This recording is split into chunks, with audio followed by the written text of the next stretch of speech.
Lepo pozdravljeni v današnjih e-minutkah založbe Mladinska knjiga. Danes bova z vami Hema Vasle, urednica za matematična gradiva, in dr. Marina Rugel, soavtorica gradiv za matematiko v 1., 2. in 3. razredu. Medtem ko nekateri že preizkušate učna gradiva za 1. in 2. razred, mi pridno pripravljamo gradiva za 3. razred. Pri matematiki se pogosto želimo učencem približati z reševanjem nalog, pri katerih vidijo, zakaj je matematika uporabna. Vsi ste gotovo že velikokrat slišali vprašanje, pa kaj bom jaz to kdaj rabil? V višjih razredih je to še bolj pogosto in včasih res težko, ker se učijo snovi, pri katerih težko razumejo, zakaj bodo potrebovali. Je pa tudi v višjih razredih snov, ki jih povezuje z vami, in snov, pri katerem jim tudi v višjem razredu lahko razložimo, zakaj jim bo prišla prav. To so besedilne naloge. In čeprav so učencem takšne naloge po vsebini blizu, vidijo, zakaj jih potrebujejo, pa imajo pri njih kar veliko težav. O težavah, o rešitvah zanje in vsem takem vam bo več povedala Marina. Vabim vas, da pozorno poslušate. Če se vam medtem utrne kakšno vprašanje, pa ga zapište. Potem bova pa videla, bo Marina kaj odgovorila že sproti, ali pa vam bova odgovarjali po webinarju. Marina, izvoli. Ja, lep pozdrav še z moje strani. Midva z Nandetom sva tukaj in bova poskusila vas peljati skozi besedilne naloge, kakšen nasvet, kako se lotiti besedilnih nalog, potem predstavila bova, kako smo se besedilnih nalog lotili v matematiki 1 in 2, potem pa na koncu seveda, če bo kakšno vprašanje, kakšen komentar, z veseljem pokomentiram. Tako da bom delila. Takole upam, da se vidi. Torej, besedilne naloge, izziv vsakdanika smo dali naslov. Torej, zakaj pri urah matematike se ukvarjati z besedilnimi nalogami? Včasih, v mojih časih, ko sem jaz hodila v osnovno šolo, nismo rekli besedilne naloge, ampak uporabne naloge. Uporabne naloge, ker jih lahko uporabimo, ker jih vzamemo iz vsakdanjega življenja. Od tistih sklepnim računom, recimo, če 1 kilogram sladkorja stane 80 centov, koliko bomo plačali za 8 kilogram sladkorja, ali če imamo 42 jajc v eno škatlo za jajca, pa spravimo lahko 6 jajc, koliko škatel potrebujemo, koliko kilogramov kruha moramo kupiti, če se odpravljamo na tabor za 5 dni, če računamo, da bomo vsak dan ga približno pojedli 9 kilogramov. To so čisto uporabne naloge, s katerimi se praktično vsak srečuje v svojem življenju in seveda je dobrodošlo, če znamo te naloge tudi rešiti. Vprašanje je, ali so besedilne naloge lahke za učence ali ne. Ali so lahke? Ja in ne. Mislim, da je odgovor lahko pritrdilen, lahko nikalen.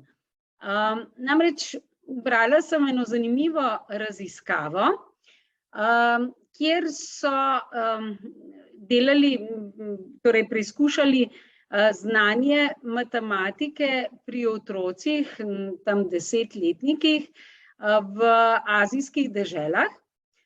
Veste, kdor je že potoval v tisti konec sveta, kako otroci pritečejo in ti želijo prodati vse mogoče spominke.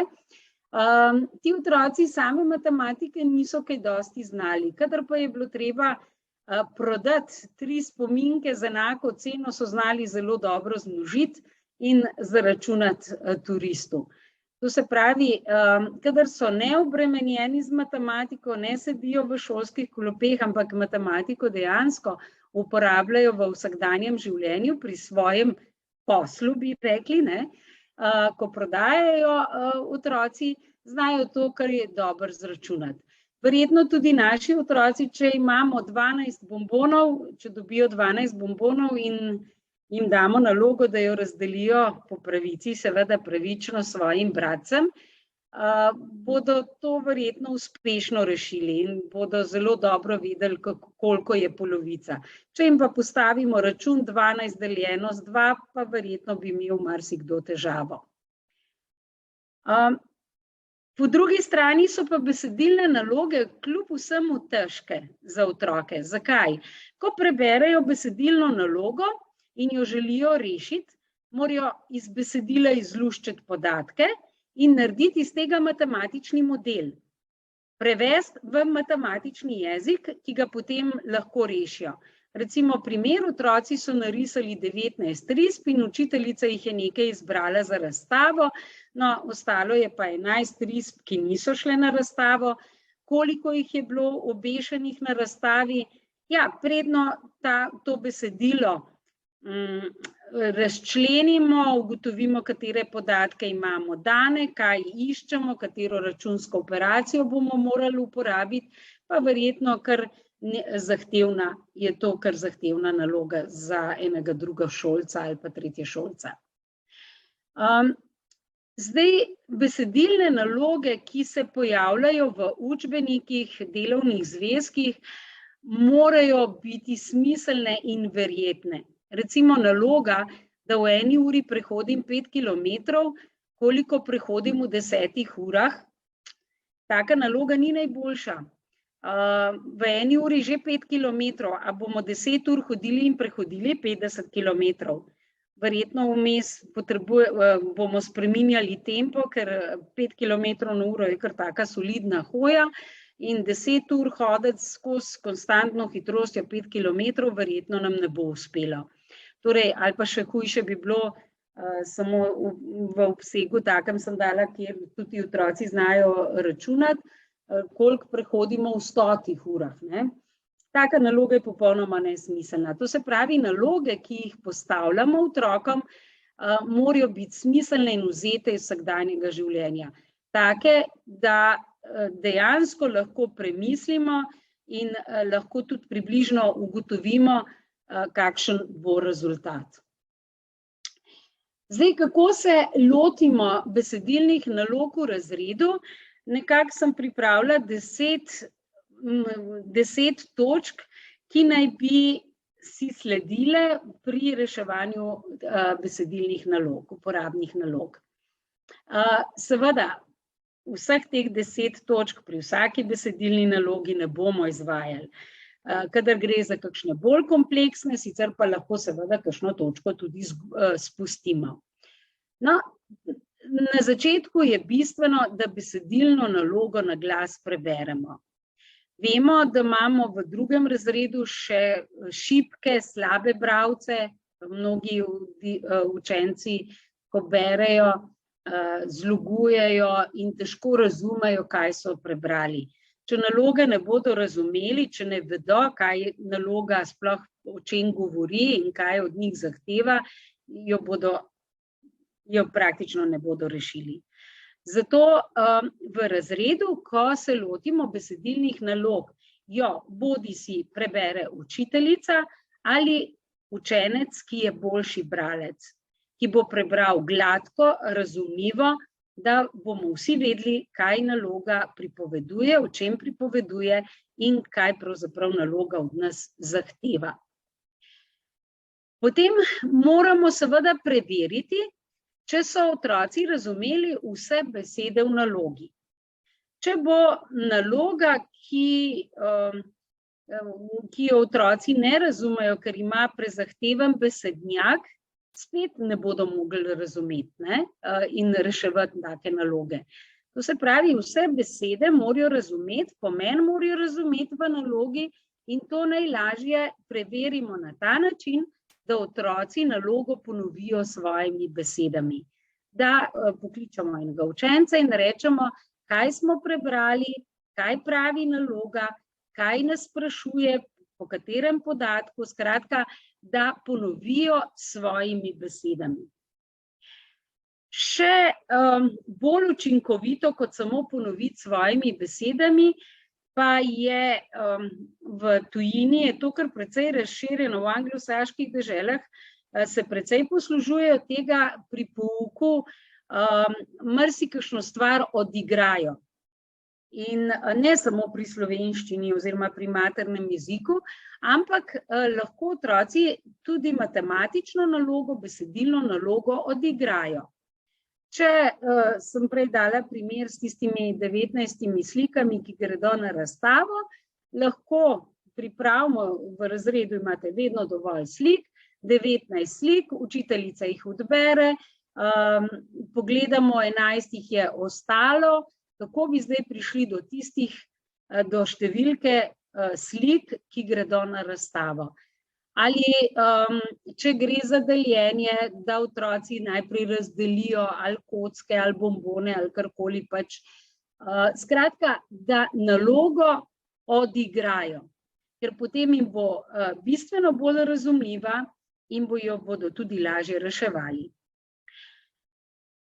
Velikokrat pri matematiki pozabljamo na ocene. Ocene, kakšen rezultat je smiselen. Lahko je ta ocena zelo groba, ampak da saj vemo, če bomo dobili nesmiselen rezultat, da bomo vedeli, da smo pač se lotili napačnega reševanja. No, jaz učim v gimnaziji in spomnim se že pred mnogimi leti, pri sklepnem računu sem jim dala nalogo, da kmet odpelje 50-kilogramski žakelj pšenice v mlin. In izkoristek v mlinu, to se pravi iz pšenice, dobimo 75% moke. In je bilo vprašanje, koliko bo kmet moke odpeljal iz mlina.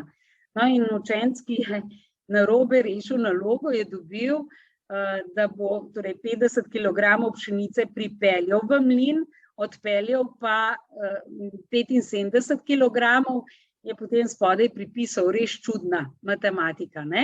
Skratka, premislimo, torej, če odpeljemo 50 kilogramov pšenice, potem vsekako rezultat, če bo več kot 50 kilogramov moke, bo napačen. Torej, že prej se pogovorimo, kaj je smiselno. 12 bombonov delijo med bratcem in sestrico, ali lahko vsak dobi več kot 12 bombonov? Ne. Torej, dobil jih bo manj. Tako da te ocene so kar pomembne tudi kasneje za življenje, da premislimo, ker lahko smo izbrali napačno računsko operacijo in bo rezultat nesmiselen. Potem pa se že lotimo bolj podrobno in sicer skupaj podčrtamo ali pa izpišemo podatke, ki nastopajo v besedilu. Kasneje bomo videli, paziti je treba, včasih kakšen podatek ni zapisan številko, ampak z besedo.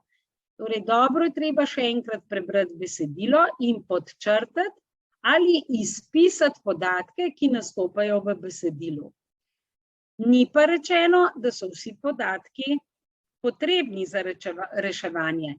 Potem naredimo načrt reševanja, kaj potrebujemo, katere podatke potrebujemo in s katerimi računskimi operacijami bomo prišli do pravega rezultata.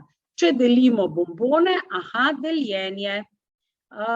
Včasih je dobro določene glagole povezati z računskimi operacijami. Torej, recimo, če vrane odletijo, bomo odšteli. Če denar porabimo v trgovini, bomo odšteli. Če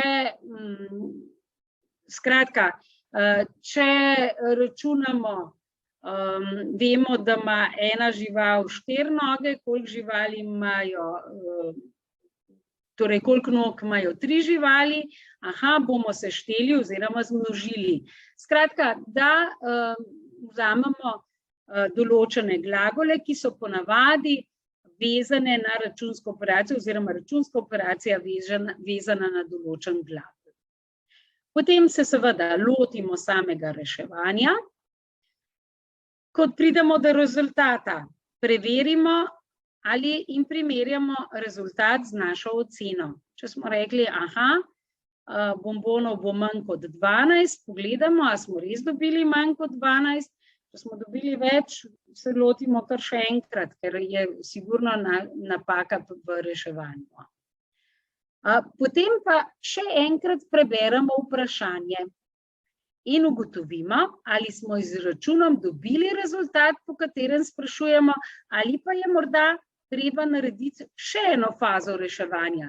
Mogoče v prvem koraku smo nekaj izračunili, vendar ni še to končni rezultat, po katerem nas naloga sprašuje. In na koncu zapišemo odgovor. Odgovor, ki je odgovor na vprašanje v nalogi. Zdaj, jaz bi na kratko predstavila, kako smo se v naših, torej v teh delovnih zvezkih, lotili besedilnih nalog v prvem in drugem razredu. In sicer smo vzeli v predpostavko, da v prvem razredu je večina otrok še slabih bralcev in zapisovalcev. To se pravi, in pri branju imajo težave in pri zapisovanju. Zato smo se trudili, da so besedila kratka, napisana z velikimi tiskanimi črkami in odgovori so že napisani in vanjo vpišejo samo še število, ki so ga izračunali. Recimo primer, ena prvih besedilnih nalog, ki se pojavi v samostojnem delovnem zvezku v prvem razredu, v prvem delu, ko seštevamo do 5,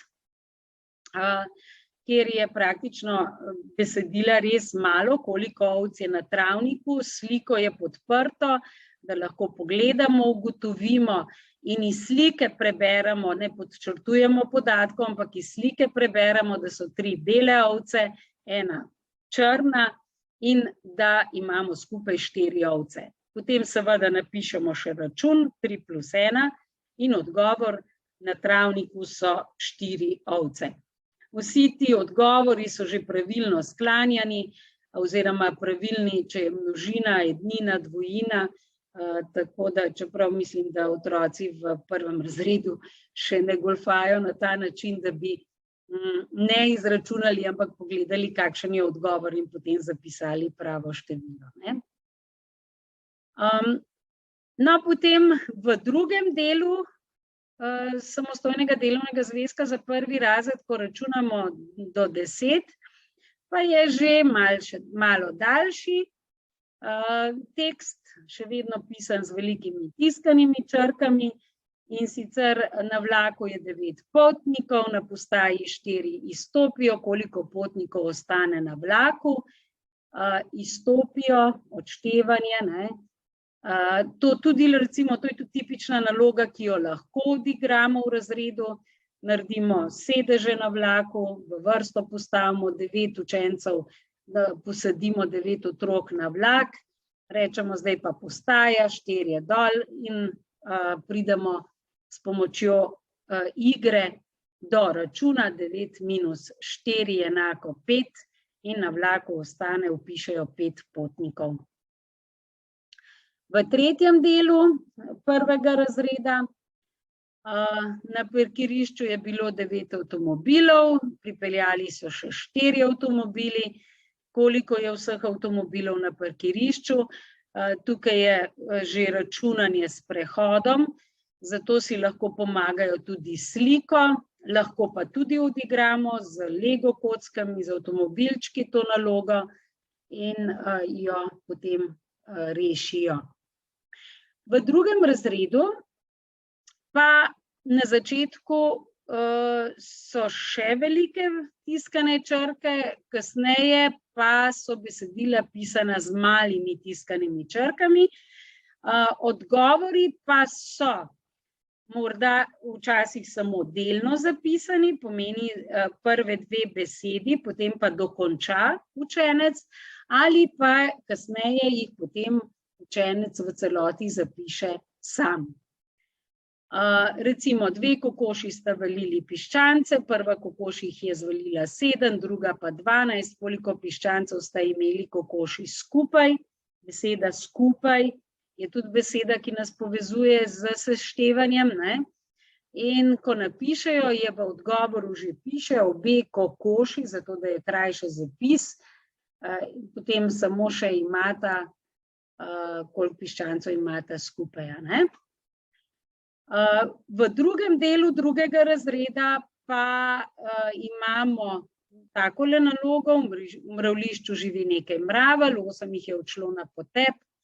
Koliko mravelj živi v mravljišču, če jih je doma ostalo 12? In še na svet, lahko si pomagaš tako, da jih dorišeš, lahko odigrate v razredu, pa so učenci mraveljce v mravljišču. In račun, odgovor pa samo še prazna črta, na katerega vpišeš odgovor. Prijazne učiteljice so nas opozorile na eno stvar, na katero nismo bili dovolj pozorni. In sicer vprašanje, koliko mravelj živi v mravljišču, če jih je doma ostalo 12, nekako napeljuje otroka, da bi se odgovor glasil. Če jih je doma ostalo 12, potem je toliko in toliko mravelj v mravljišču. Zelo dolg odgovor. Nismo bili dovolj pozorni, čeprav takih nalog ni veliko, pa vendar je potem vloga učiteljice, da to našo napakico popravi in sicer, da otroci ne zapisujejo celotnega odgovora, ne? Če jih je doma ostalo 12, potem jih je v mravljišču, ampak samo v mravljišču je toliko in toliko mravelj. No, potem imamo pa že tiskane črke, male tiskane črke. Mama je v zaboj zložila 43 jabolk, v enem tednu je družina pojedla 20 jabolk, koliko jih je še v zaboju, kjer pa mora v račun in zapisati v zaboju je še toliko jabolk. In pa tale v tretjem delu, še malo bolj kompleksna naloga. V zabaviščnem parku se lahko s kolesom naenkrat pelje 95 ljudi.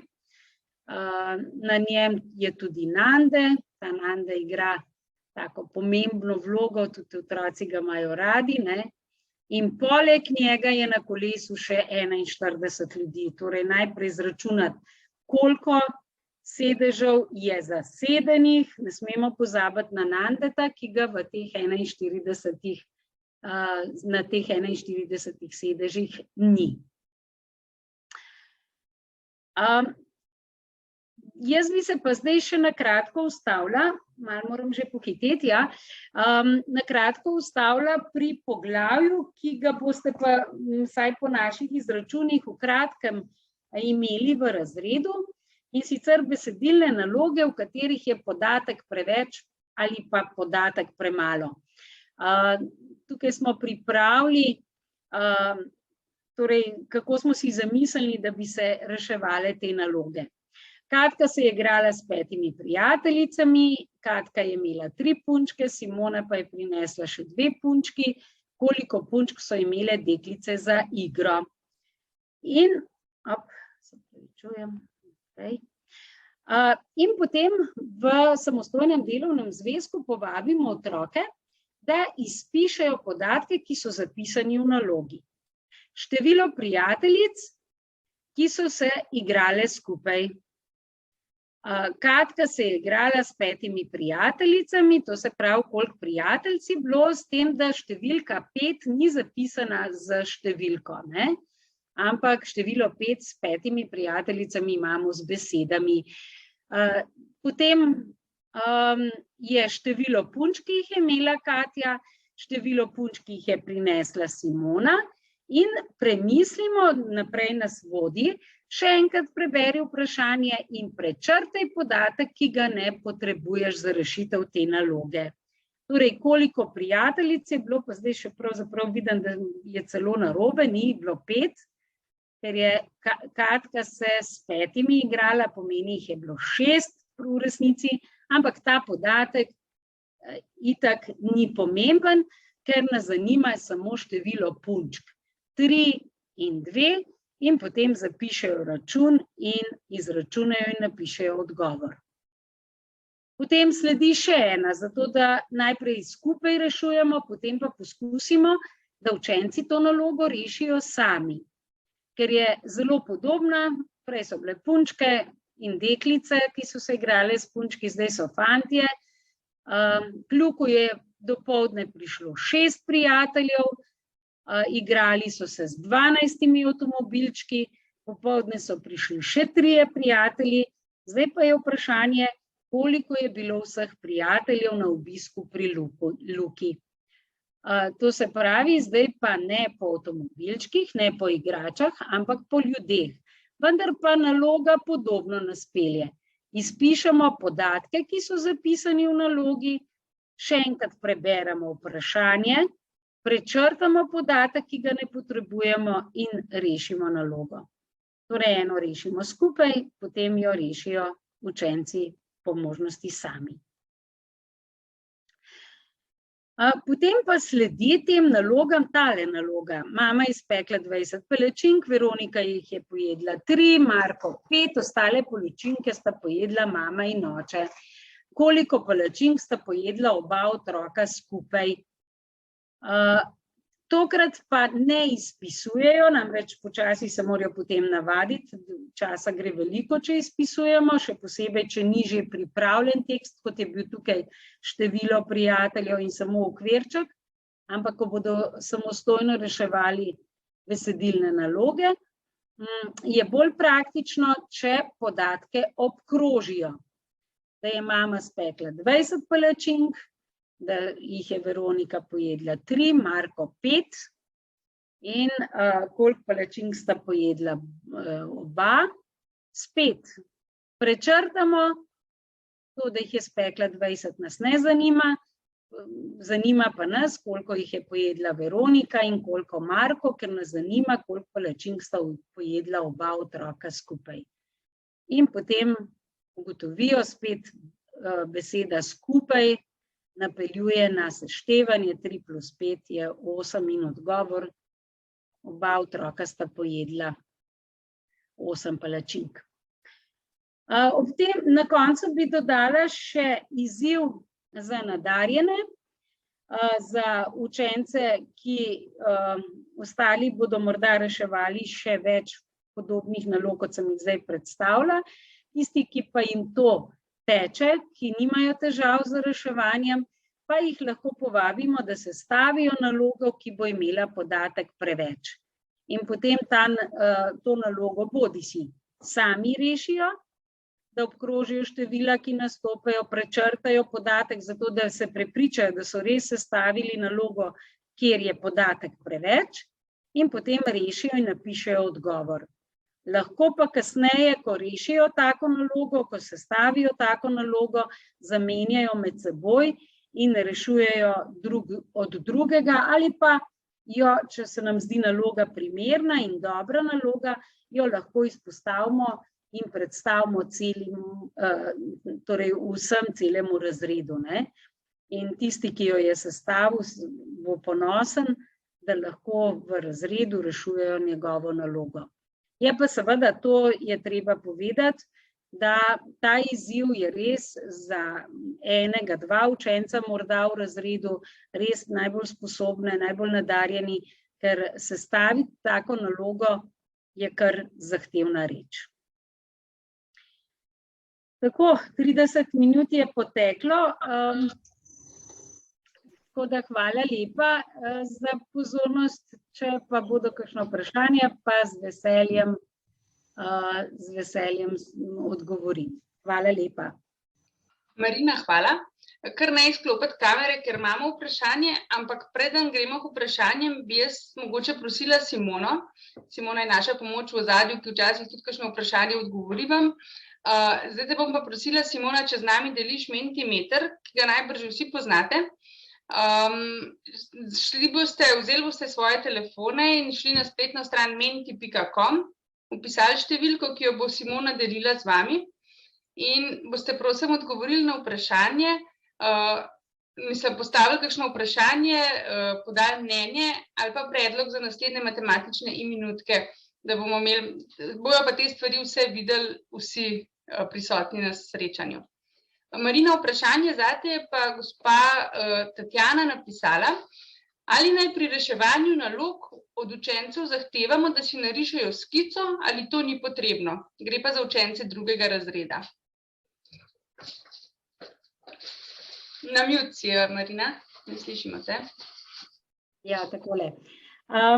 Torej, jaz bi predlagala, da če je možno, da, kot sem že prej sama rekla, da odigrajo, da je več vredna akcija, tudi učenci zelo radi gredo oziroma vemo, da aktivno telo, aktivni možgani, ne?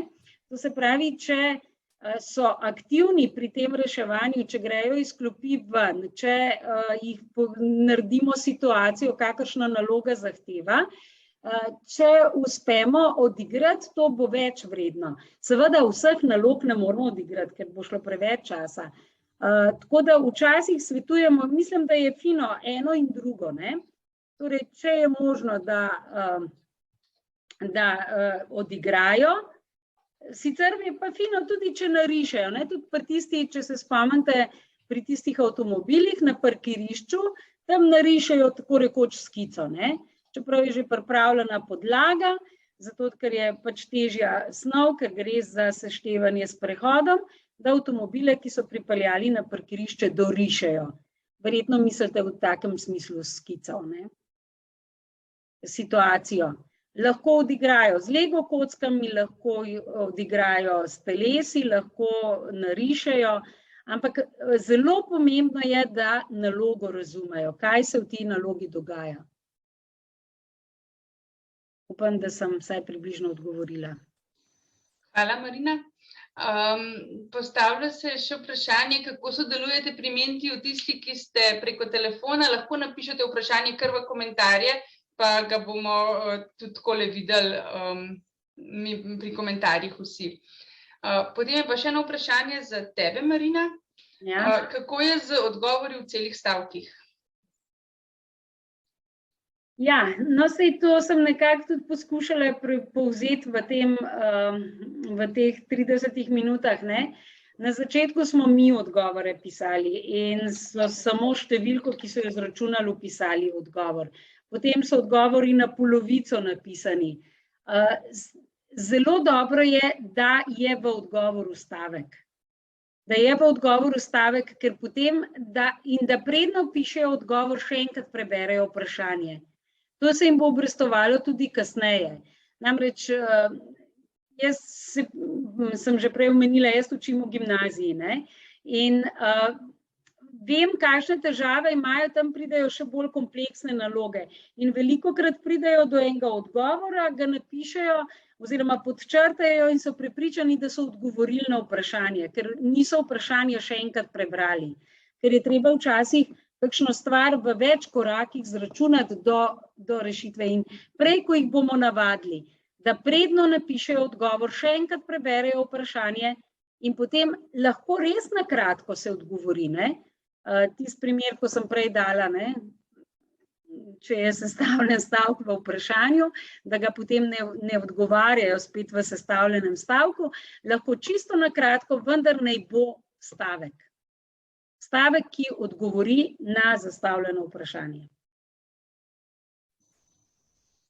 Hvala lepa, Marina.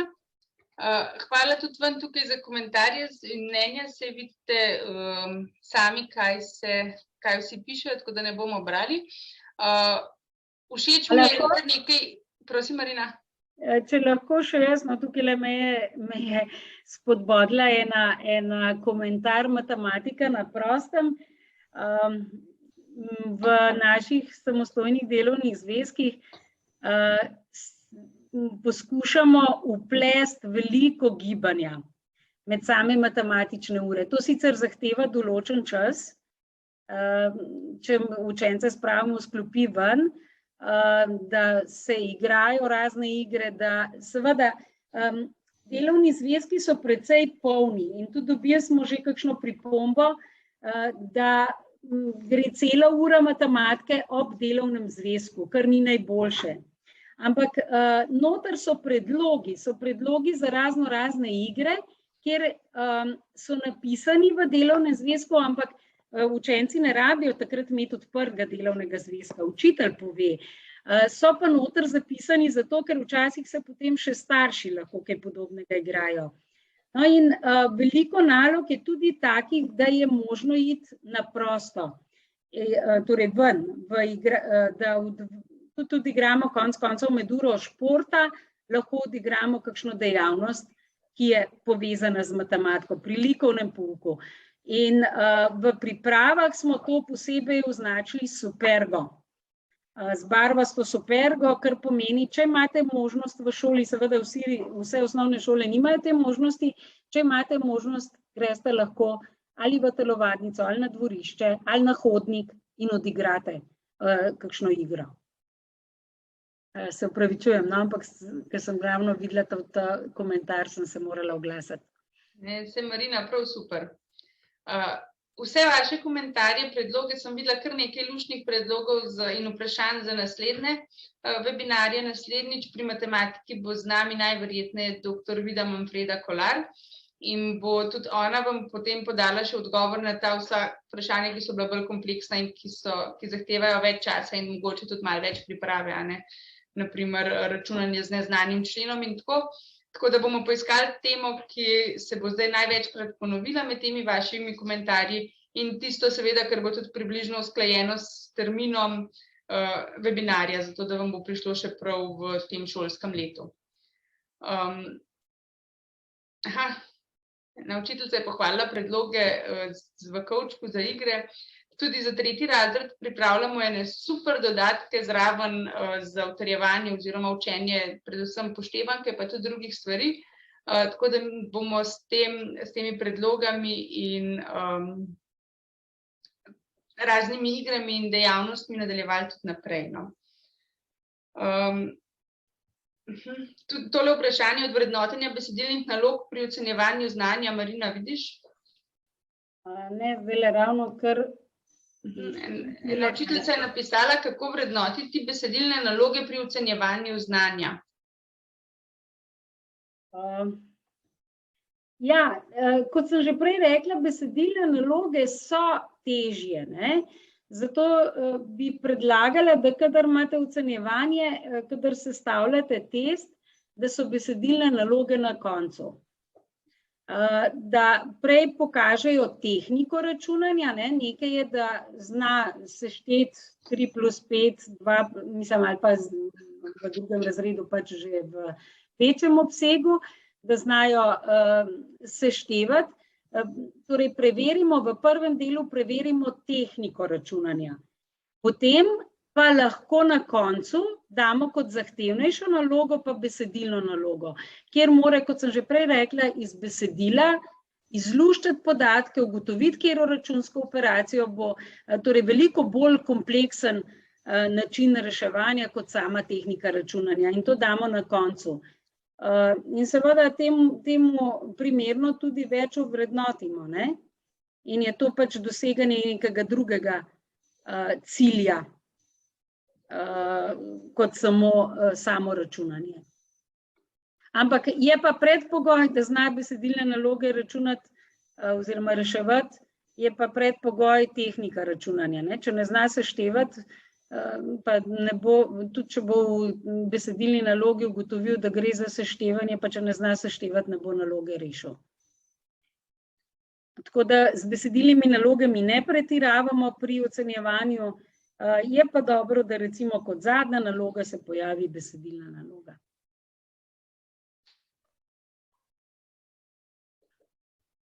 Super, hvala lepa. Ja.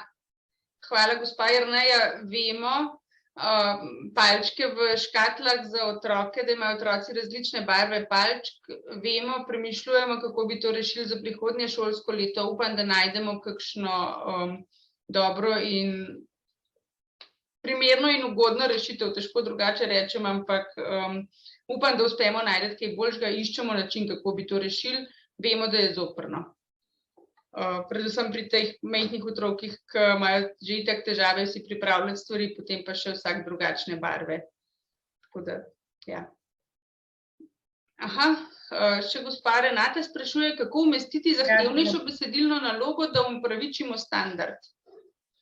Ja, zdaj seveda nekaj besedilnih nalog, reševanje besedilnih nalog je v osnovnem standardu znan, ne. Je pa lahko to, če so zahtevnejše naloge, pa damo kot izziv bolj nadarjenim učencem, ne. Mislim, da mi predsejkrat prilagajamo vse naše preverjanje zlati sredini, ne. In potem, kaj se nam zgodi, da se otroci začnejo dolgočasiti, tisti, ki so boljši, ne. Zato je vedno dobrodošlo, da je kakšna naloga, ki je za izziv, tudi pri preverjanju konec koncev ali pa pri ocenjevanju znanja, da je na koncu testa še en izziv za boljše učence. In potem pohvalimo seveda tiste, ki so nalogo rešili, ne. Pa ne zahtevamo tega od vseh. Oziroma damo jo lahko sicer vsem na ponudbo, zato pravim, da je pomembno, da je na koncu, na zadnjem mestu. Zaposlimo pa lahko tiste, ki so hitrejši, bolj nadarjeni, sposobnejši otroci, ker pa vemo, da jih vedno imamo in da moramo zelo poskrbeti za njih, da jim ni dolgčas že v razredu, seveda pa potem tudi na testu, da lahko pokažejo svoje znanje in jih temu primerno pohvalimo. Bi pa jaz samo še opozorila, saj izkušenj iz učenja v prvem triletju res nimam, ampak moja misel pa je, da je treba biti pozoren pri teh stvareh, pri otrokih svojih sem to videla, da je treba biti pa pozoren na to, da besedilne naloge, predvsem te zahtevnejše, ne obsegajo preveč točk, ne? Da ne bi učenci potem zaradi tiste težke naloge na koncu, ki je seveda bolj kompleksna in mora več računati, ampak bi imela pa, ne vem, četrtino točk in otrok sploh ne bi mogel pisati niti 4, če tiste zadnje naloge ne reši, ne. No, to je pa sama sestavljanje testov, ne, da recimo brez take naloge, zdaj, če ocenimo, da je to naloga, ki naj bi jo znali, ki je v standardih, potem pač mogoče, če jo ne reši, da piše 4, ne. S tem, da če pa se nam zdi pretežka, pa lahko enostavno jo damo kot dodatni izziv. Za dodatne točke oziroma za dodatno petičko ali kakršne pač navade imate, to ima vsak učitelj, se mi zdi, svoje navade, ne. Za tiste otroke, ki potem povejo doma, da so pisali 107%. Aha, tukaj me je gospa opozorila, ja, v številčnem ocenjevanju v drugem še ni. Moram žal povedati, da nisem praktik, tudi jaz ne, iz prvega triletja. Imamo sicer pri pisanju teh samostojnih delovnih zvezkov, imamo vedno tudi praktičarke, torej učiteljice, ki učijo v teh razredih, jaz pa žal ne, zato mogoče tukaj le sem malo površno odgovorila oziroma ne točno odgovorila, se opravičujem. Ja. Dobro, hvala lepa, danes smo malo daljši, kot smo bili do zdaj pri matematiki, ampak mislim, da so ta vprašanja na koncu veliko vredna, ker odgovorimo res vsaj kolikor znamo na tisto, kar vas res zanima. Upam, da ste nasploh dobili kakšno dobro zamisel, ki jo boste lahko čim prej uporabili v razredu. Če imate kakšno dobro idejo, ki je zdaj, ker so pač kratka sporočila, niste uspeli napisati, napište jo nam na mail, kakšnemu svetovalcu, meni, komurkoli, pa jo mogoče tudi pošljemo potem v zahvalnem mailu naprej, ker saj veste, dobrih idej ni nikoli preveč, ne, in sploh pa idej za narediti bolj pester pouk, pa sploh ni nikoli preveč. Zdaj vam pa želim, ja, tudi vi že želite, hvala, vam želim miren december, lepe praznike, čim manj karanten, otrok doma, vse v razredu pred vami. Po novem letu vas pa vabim na naslednje e-minutke. Te bojo spet namenjene slovenščini, z vami bo spet dr. Alenka Rot-Vrhovec in vam bo povedala nekaj o gradivih za slovenščino in o njihovi uporabi.